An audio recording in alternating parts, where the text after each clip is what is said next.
জন্মমৃত্যু চক্র থেকে আপনি উদ্ধার হতে পারেন না।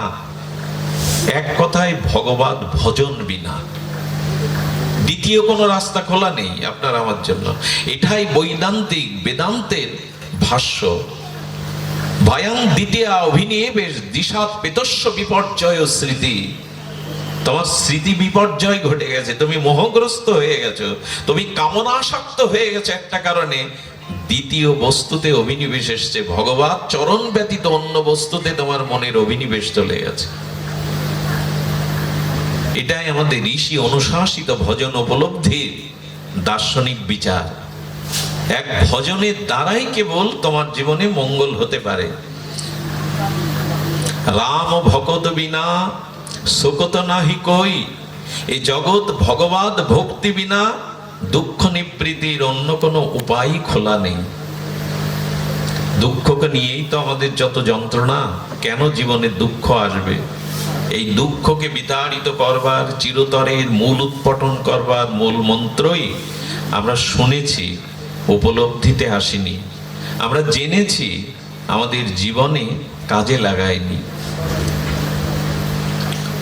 দুঃখ নিবৃত্তির উপায় আমরা, এই ছয়টি থেকে নিজেকে মুক্ত করার উপায় আজ আমরা শ্রবণ করব।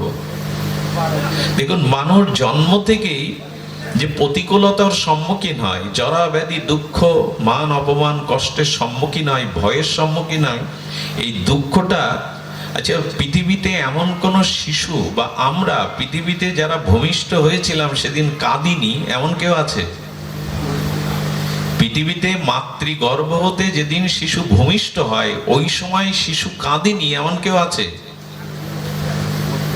যে কাঁদেনি তাকে কাঁদাবার চেষ্টা করেছে ডাক্তাররা বা ধাত্রী যারা, শিশু যেন কেঁদে ওঠে, নাকি এটা চাই কিনা?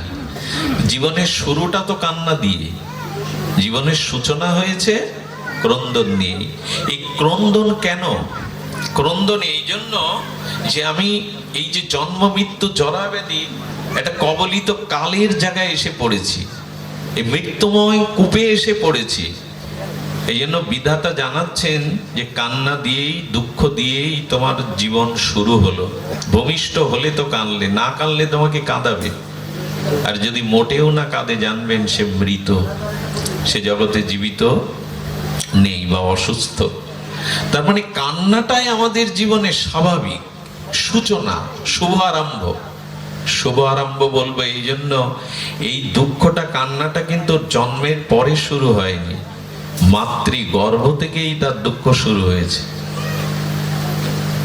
মাতৃগর্ভে আমরা কোথায় থাকি যদি আমাদের বিজ্ঞানীরা জানিয়ে দেয়, মেডিকেলে যারা অভিজ্ঞ আছে তারা বলে মলমূত্রের দুয়ারে আমাদের মুখটা থাকে। মায়ের ওই জলাশয়ের মধ্যে, রক্তের মধ্যে কত কৃমিকীট দংশন করে। মলমূত্রের দুয়ারে পারবেন 10 মাস বলি আর 9 মাস বলি ওই সময়টা এইভাবে থাকতে? একটা ছোট্ট জায়গার মধ্যে সেই দূষিত কৃমিকীটের মধ্যে মলমূত্রে আমাদের মুখটা থাকে মলমূত্রের দুয়ারের কাছে। মানুষের যে মলমূত্রের দুয়ার, ওইখানেই মুখটা থাকে। আর ওই অবস্থায় তাকে এতটা দিন কৃমিকীট দংশন করে। যখন 7-8 মাস গর্ভবতী হয় মায়েরা, তখন মায়েদেরও ব্যথা অনুভব হয়। কেন জানেন? মাঝে মাঝে ওই যে ওর মধ্যে ওকে দংশন করতে থাকে, ও ব্যথা পেতে থাকে। আর ওই ব্যথাটা মার উপলব্ধিতে তখন আসে, অন্য কারো আসে না। গর্ভ ব্যথাটা মা উপলব্ধি করতে পারে, ওকে তো বিষাক্ত কৃমিকীট দংশন করে। মলমূত্রের মধ্যে এক নিদারুণ ঘোর নরকময় স্থানে দুঃখটা ওইখান থেকেই শুরু। এর আগে থেকে শুরু। পূর্ব জন্মে আমি ভজন করিনি, নিজের উদ্ধারের চেষ্টা করিনি, দ্বিতীয় বস্তুতে কাম কামনায় মন নিবেশ করেছি, এই জন্য আবার জন্ম নিতে হলো। পুনর্জন্ম দুঃখাত।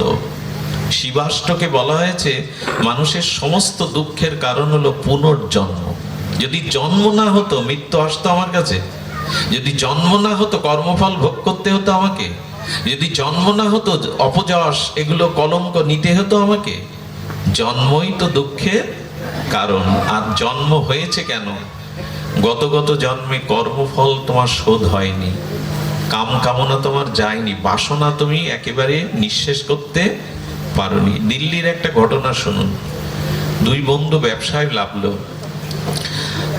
200 বছর আগে 50,000 টাকা দিয়ে তারা কোনো একটা রাখি দ্রব্য কিনেছিল। 1 বছর পর সেটা 2 লাখ টাকা বিক্রি হয়। তৎকালীন 200 বছর আগে 2 লাখ টাকা পুঁজি মানে কত পুঁজি?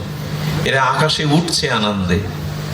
50,000 টাকা রাখি মালে 1 বছর পর 2 লাখ টাকা পেল। হোটেলে খেতে গিয়ে একজনের মধ্যে শয়তানি বুদ্ধি, পাপ বুদ্ধি চেপে গেল। 2 লাখ টাকা জীবনে পেলে তো আমাকে রাজার হালেই চলতে পারবো। বলে, বন্ধু তোর খাদ্যটা আজ আমি হাতে করে আনবো। হোটেল রুমে তাকে বসিয়ে ওই খাদ্যে বিষ মেশালো বন্ধু, এবং বিষ খাইয়ে খাদ্যের সাথে তাকে মেরে সমুদ্রে হাঙর কুমিরের খাদ্যের জন্য দিয়ে প্রচার হলো যে সে কোথায়, আমি আর তাকে পাইনি। তার বাড়িতে সংবাদ দেওয়া হলো এই 2 লাখ টাকা নিয়ে পাপ করে সে বাড়ি করলো, গাড়ি করলো, সুন্দরী রমণী ঘরে এলো, বিবাহ করলো। 2 বছরের মাথায় বাচ্চা হলো। বাচ্চা 4 বছর বয়সে অসুস্থ হলো। বাবাকে ডেকে দিয়ে ঘুমাচ্ছে। 4 বছরের এই বাচ্চাটাকে বিদেশে দেশে ডাক্তাররা তার নিরাময় করতে পারলো না। কি অদ্ভুত জানেন, 2 বছর ধরে ওর জীবনে যা কিছু সম্পদ ওই ছেলেটার পেছনে ব্যয় করে ও যেদিন সমস্ত সম্পদ হারিয়ে পথে বসেছে, সেই দিন মরার আগে ওই ছেলেটা একটা কথা বলে মারা গেল, আমি তোমার গত জীবনের বন্ধু যাকে হত্যা করেছিলে, পুত্র রূপে এসে তোমাকেও পথের ফতির করে আজ আমি চলে গেলাম। 1000টা গাভীর মধ্যে যদি বাছুর ছেড়ে দেন, ওর মার বাটে গিয়ে অন্য গাভীর বাটে যাবে না। 1000 গাভীর মধ্যে যদি ছোট্ট বৎসটি তার মার বাট খুঁজে পায়, কোটি জন্ম পরে কর্মফল আপনাকে খুঁজে নেবে, আপনাকে খুঁজে নেবে, ছেড়ে দেবে না। এই জন্য শাস্ত্রে বলছেন দুঃখটা শুরু হয়েছে অনেক জন্ম থেকে, যখন থেকে ভগবানের থেকে মনটা অন্য বস্তুতে চলে গেছে। ভয়াং দিতে অভিনিবেশ, ভগবান হতে মনটা যেই অন্যদিকে চলে গেছে, সেই আপনার জীবনে এই বিপর্যয় নেমে এসেছে। তো সেই বিপর্যয়, গর্ভ থেকে দুঃখ আছে। বাচ্চা জন্মাবার পরে দেখবেন পরীক্ষা করতে গিয়ে ডাক্তার যখন তাদের গা থেকে রক্ত নেয়, সে দৃশ্য আপনিও দেখতে পাবেন না। কত দুরারোগ্য ব্যাধিতে শিশু হাসপাতালে যান, কারো লাঞ্চের সমস্যা। দুঃখ তো শুরুই দুঃখ। শিশু ক্রন্দন করতে থাকে, বলতে পারে না, ব্যথাটা তার মাথায় না উদরে। তো এমনি করে দুঃখ, দুঃখ আর দুঃখ। সতীজন, এই দুঃখ দূরীভূত করার একমাত্র উপায় হলো আমরা যেটা বলেছি, ভগবানই মন অভিনিবেশ, ভগবানের চরণে শরণাগতি হওয়া। এক কথা, ভগবত ভজন বিনা কারো দুঃখ নিষ্কৃতি হতে পারে না। পুনর্জন্ম কর্মফল থেকে আপনি নিষ্কৃতি পেতে পারেন না যতদিন না আপনার জীবনে শুদ্ধ ভজন না আসছে। ভগবত ভজনের গুরুত্ব, ভগবানের এখানে খুব বেশি গুরুত্ব না, ভজনেরই গুরুত্ব। ভগবান পেয়েও আপনি কংসের মতো, দুর্যোধনের মতো কিছু করতে পারবেন না, দরকার ভজন।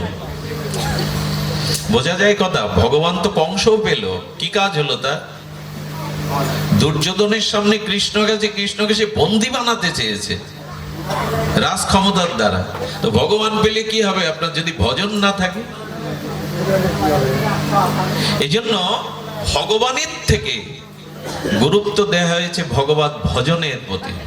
তার নাম, রূপ, লীলা, গুণ এগুলি ভজন করতে হবে। ভজনই হলো মহিমাপূর্ণ।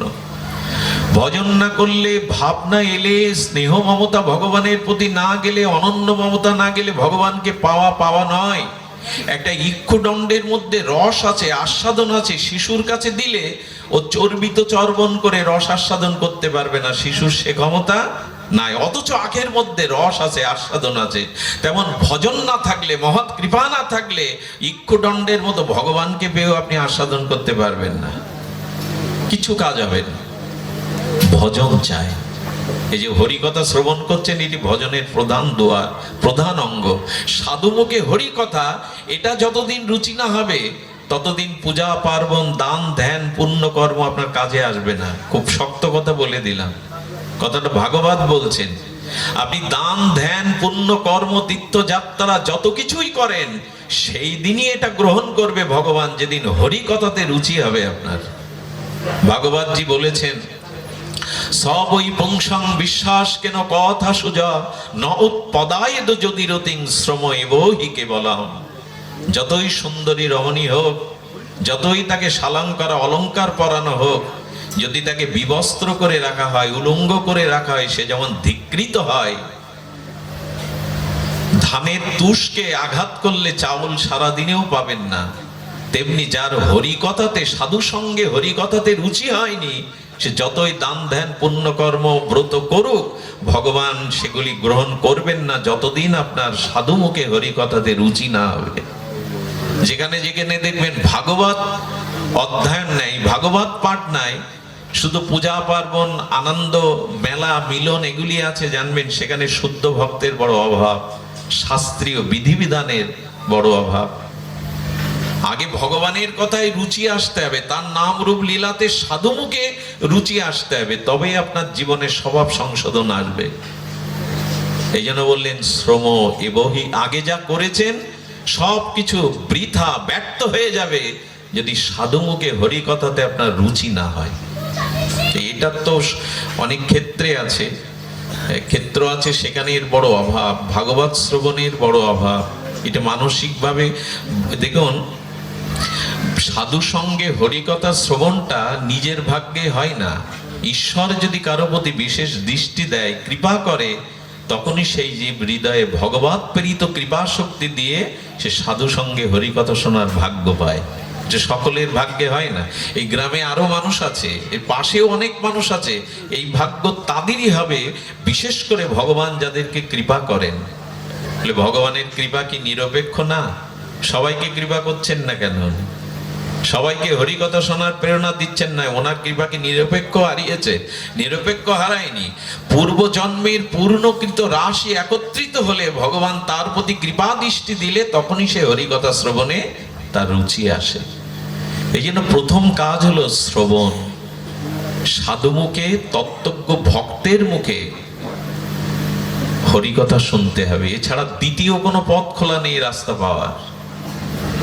এই জন্য হরিকথা শ্রবণ সাধু সঙ্গে, কথা ভগবান কপিল দেব তার মাতা দেবাহতীকেও বলেছিলেন, শতং প্রসঙ্গ নাম বীর্য সংবিদ ভবন্তি হৃৎকর্ণ রসায়না কথা তর্য সনাত দাস্য অপবর্গবৎমানি শ্রদ্ধা রতি ভক্তি ক্রম মিশ্রতি।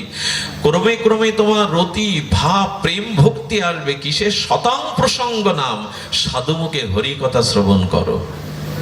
ভগবান কপিল দেব তার মাতাকে, দেবাহতীকে, জননীকে এই উপদেশ, মা তুমি বিদ্যা হয়েছ, দান ধ্যান তপস্যা সাধনায় যাগযজ্ঞ তোমার দ্বারা সম্ভব না, এটি কলিযুগে দ্বারা ভগবত প্রাপ্তি প্রায়শ অসম্ভব।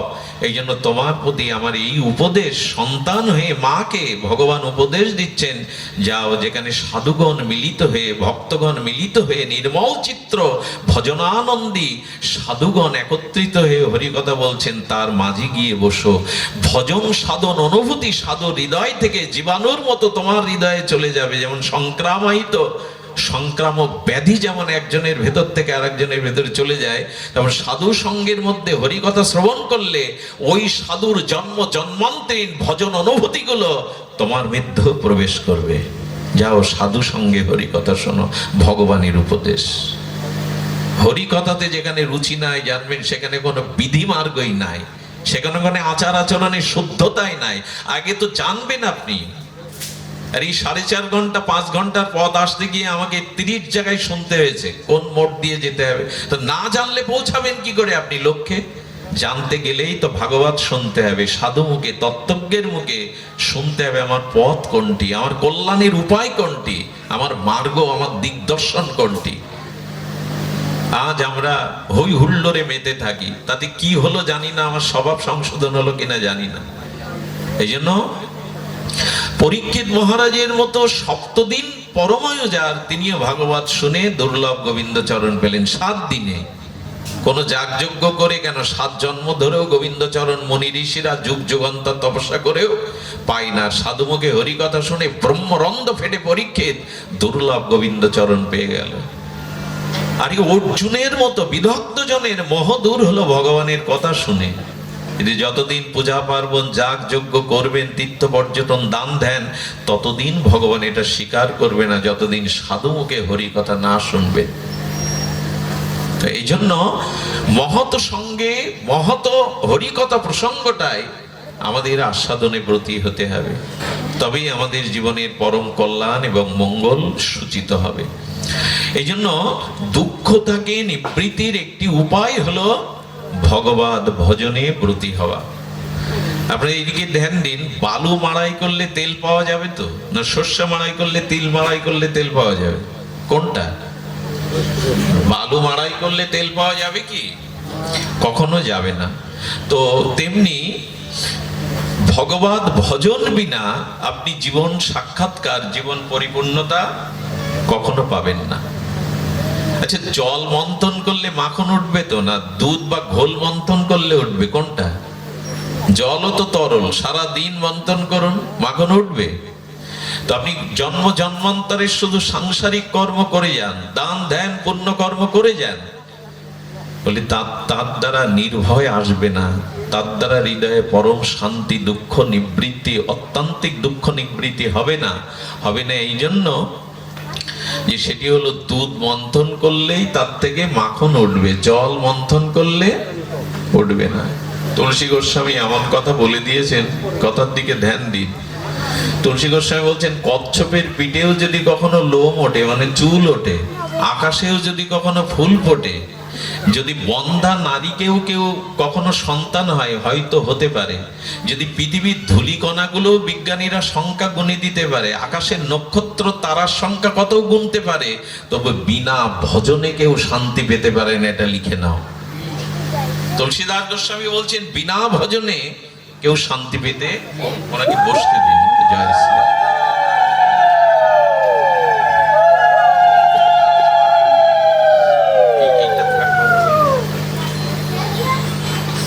জয় শ্রীরাধে। তো উনি বলছেন এটি হতে পারে না। আকাশে কুসুম ফুটতে পারে, আকাশ কুসুম হয় না। বন্ধা রমণী মা হতে পারে না, যদি কখনো হয়। কচ্ছপের পৃষ্ঠদেশে যদি কেশও গজায়, হতে পারে। পৃথিবীর সমস্ত ধূলিকণার সংখ্যাও যদি গণনা করতে পারেন, আকাশের নক্ষত্রের সংখ্যাও যদি গণনা করতে পারেন, তবুও সম্ভব, কিন্তু হরি ভজন বিনা দুঃখ দূর করা সম্ভব নয়। তুলসীদাস গোস্বামী তার রামচরিত মানসে বারবার জানিয়েছেন এটা। এই জন্য আপনাদের কাছে অনুরোধ করব, দুঃখ দূর করবার উপায় একটি, পথ একটি, ভগবত ভজনে পরায়ণ হওয়া। আর এটি মহৎ কৃপা সাপেক্ষ, গুরু বৈষ্ণব কৃপা সাপেক্ষ। শ্রী ভগবানের কৃপাটা দুটো ধারায় জগতে নেমে এসেছে। শ্রী ভগবানের কৃপাটা দুটো ধারায় জগতে নেমে এসেছে, একটি গুরু, একটি বৈষ্ণব। আর এখানে বৈষ্ণব বলতে সাধুগুরু বৈষ্ণব, তিনি এক, একে তিন। এই ধারায় ভগবানের কৃপা নেমে এসেছে। যেমন ঝর্ণা নেমে আসে, পর্বত শৃঙ্গ থেকে ঝর্ণাটা নিচে নেমে আসে, ঠিক তদুপরি ভগবানের করুণাটা জগতে এই দুটো ধারায় নেমে এসেছে, একটি শ্রীগুরু তত্ত্ব দিয়ে আর একটি বৈষ্ণব তত্ত্ব দিয়ে। তো এদের চরণাশ্রয় পূর্বক ভগবত ভজন শুরু হয়েছে আমাদের জীবনে। যদি শুরু হয়, তখনই জানবেন যে এই ভজন শুরু হলেই কেবল দুঃখ নিবৃত্তি আমাদের জীবনে আসতে পারে। সুধীজন, এই দুঃখ নিবৃত্তির উপায় প্রসঙ্গে আমরা ভজনকেই মুখ্য কারণ জানিয়েছি শাস্ত্র হতে। সর্বদুর্গানি মচ্চিত্ত সর্বদুর্গানি মৎ প্রসাদাৎ তরিষ্যসি, গীতা বাক্য। উপায় কেবল একটি, সেটি হলো যে ভজন পরায়ণ হওয়া, ভজনকে গ্রহণ করা। এছাড়া দ্বিতীয় পথ আমাদের মাঝে খোলা নেই। সুধীজন, এই জন্য অত্যান্তিক দুঃখ নিবৃত্তি স্বরূপের স্মৃতি এলে, ভজন স্মৃতি হৃদয়ে এলে তখনই যাবে। দেখুন, ভজন না করলে আপনার জীবন কি রে, শব্দটা আবার অন্যদিকে ঘুরে দিল কেন? জয় শ্রীরাধে, মাইকে দিয়েছে। যা হোক, কি বলছেন? ভজন সাপেক্ষই হলো দুঃখ নিবৃত্তির উপায়। কারণ এই যে স্থূল দেহ, আমাদের স্থূল দেহ আছে, সূক্ষ্ম দেহ আছে, কারণ দেহ আছে। এই স্থূল দেহ পূর্ব কর্ম অনুযায়ী আমরা দুঃখ ভোগ করছি। আবার এই কামনা বাসনা পিপাসা নিয়ে মরে গেলে এই দেহ থাকবে না, কিন্তু তখন স্থূল দেহ থেকে সূক্ষ্ম দেহ দুঃখবোধ থাকবে। কি আশ্চর্য কথা! দেখুন, দেহ নেই তবু দুঃখ আপনাকে ছাড়বে না। এই যে ভগবত ভজনবিহীন প্রবৃত্তির কর্ম করেছি, লোভ লালসা কামনার কর্ম করেছি, এই দেহ ছেড়ে গেলে, যেমন ফুলটা আঁচলে বাঁধা ছিল, ফুলটা পড়ে গেছে কিন্তু সুগন্ধময় ফুলের গন্ধের রেশটা এখনো কাপড়ে রয়ে গেছে, তেমনি এই দেহ যেদিন ভঙ্গ হয়ে যাবে, এই স্থূল রক্ত মাংসের প্রপঞ্চ দেহ, তখন আমাদের সূক্ষ্ম দেহ এই কর্মফল আপনাকে দুঃখ দেবে, যন্ত্রণা দেবে, গতির কারণ হবে। চিন্তা করতে পারেন ভগবান ভুলে যাওয়া কত বড় আমাদের জীবনে নিদারুণ অভিশাপ।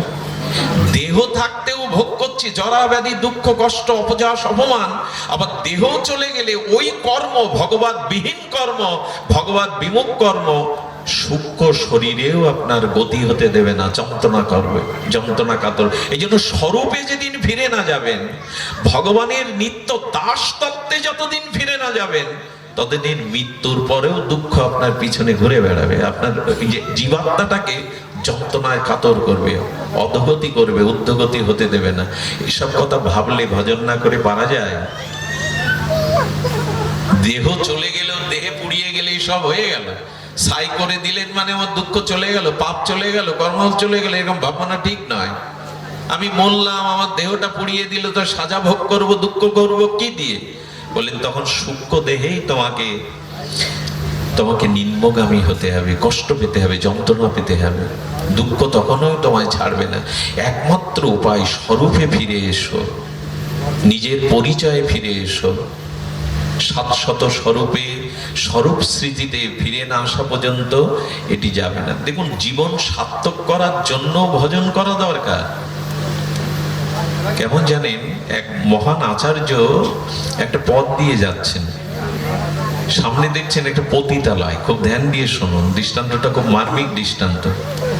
পতিতালয় দেখে উনি দাঁড়াবেন কেন, কিন্তু একটু কথা শুনে কানে এলো, উনি দাঁড়িয়ে গেলেন। পতিতা তার দাসীকে নির্দেশ দিচ্ছে, নগরে অমুক ব্যক্তি মারা গেছে, দেখে আয় তো তার স্বর্গগতি হয়েছে কি নরকগতি। এই কথাটাই সাধু মহাত্মা দাঁড়িয়ে গেছে। আরে একটা মানুষ মৃত্যুর পরে তার গতি নির্ণয় করবে কে? যম মহারাজ। আর পতিতালয়ে একজন পতিতা বলছে তার দাসীকে যে নরক না স্বর্গগতি হয়েছে দেখে। সাধু এই কথায় উনি দাঁড়িয়ে গেছেন, আর দেখছেন দাসীটা বেরিয়ে গেল। 15 মিনিট পরে এসে বলছেন উনি স্বর্গগতিই পেয়েছেন। সাধু হাসবে না কাঁদবে, ওখানে দাঁড়াবে না যাবে বুঝতে পারছে না। বললো, এক পতিতালয় থেকে বিচার আসছে, মৃত্যুর পরে তার স্বর্গগতি কি নরকগতি। উনি আর অপেক্ষা না করে পতিতালয়ের মধ্যে প্রবেশ করলেন।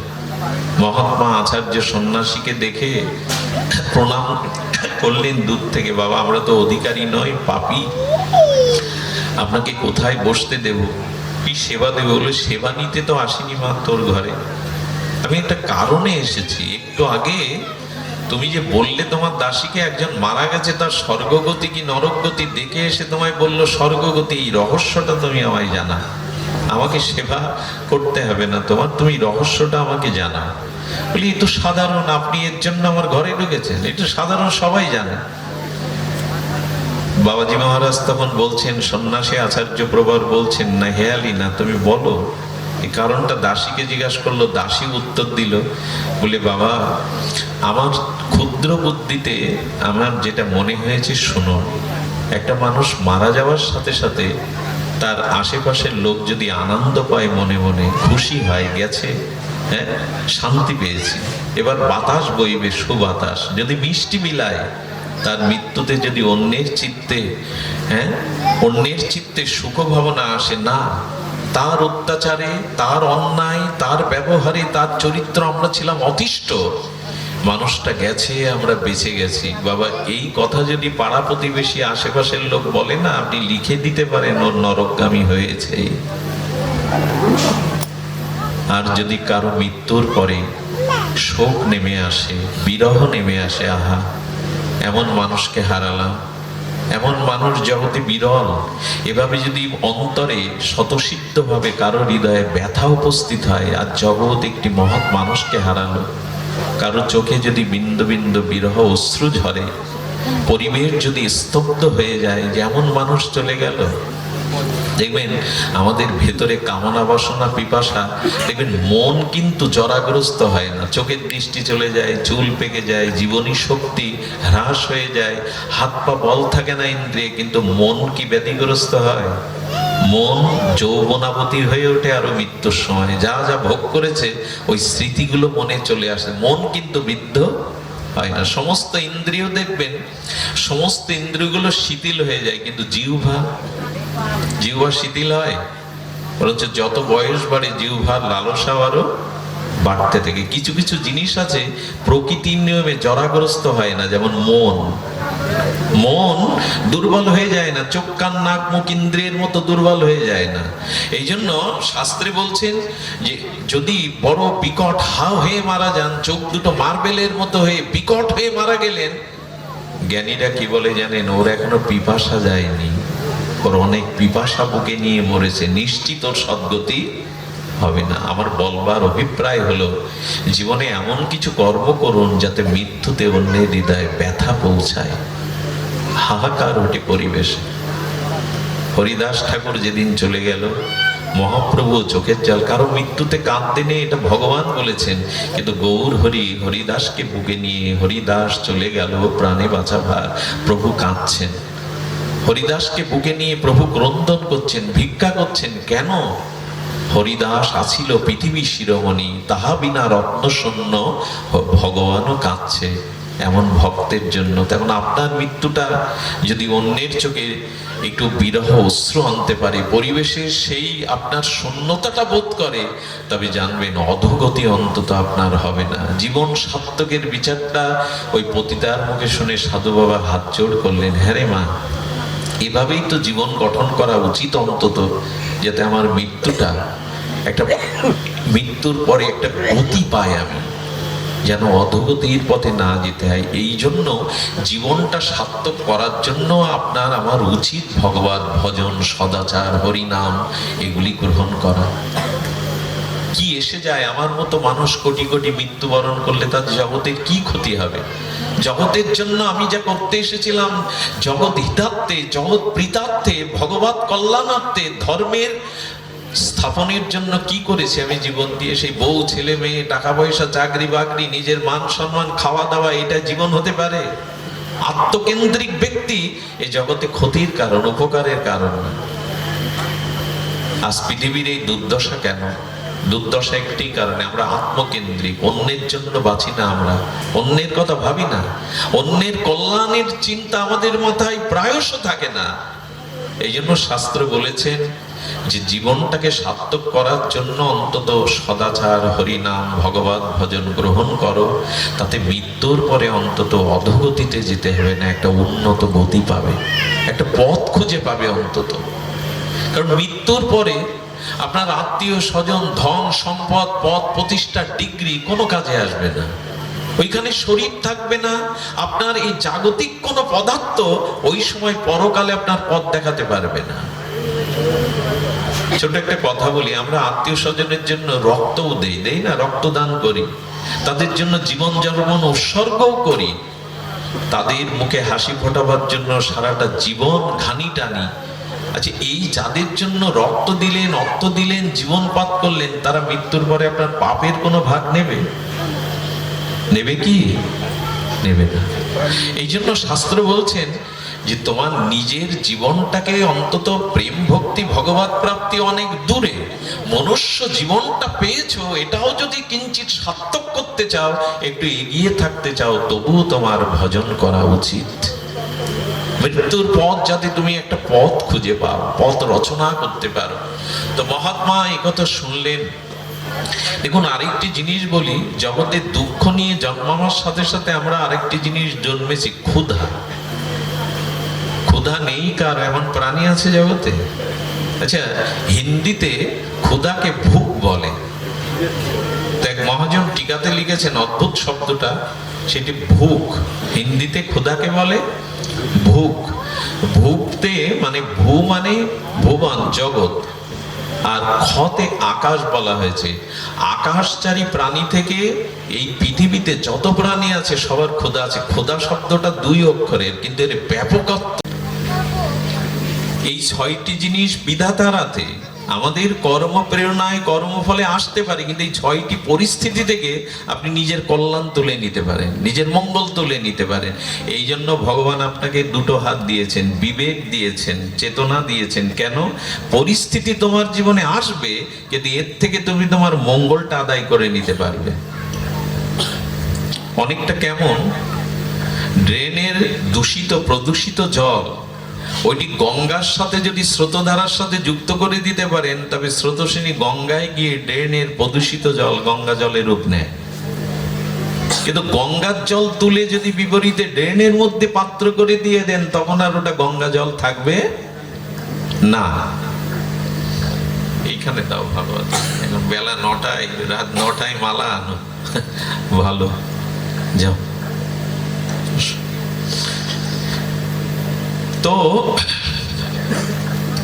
কি হয়েছে, গঙ্গার জলে স্রোতের ধারায় দূষিত জল গিয়ে ড্রেনের জল গিয়ে পড়লে ওই বিশালত্ব স্রোতস্বিনী গঙ্গায় গিয়ে পবিত্র হয়ে যায়।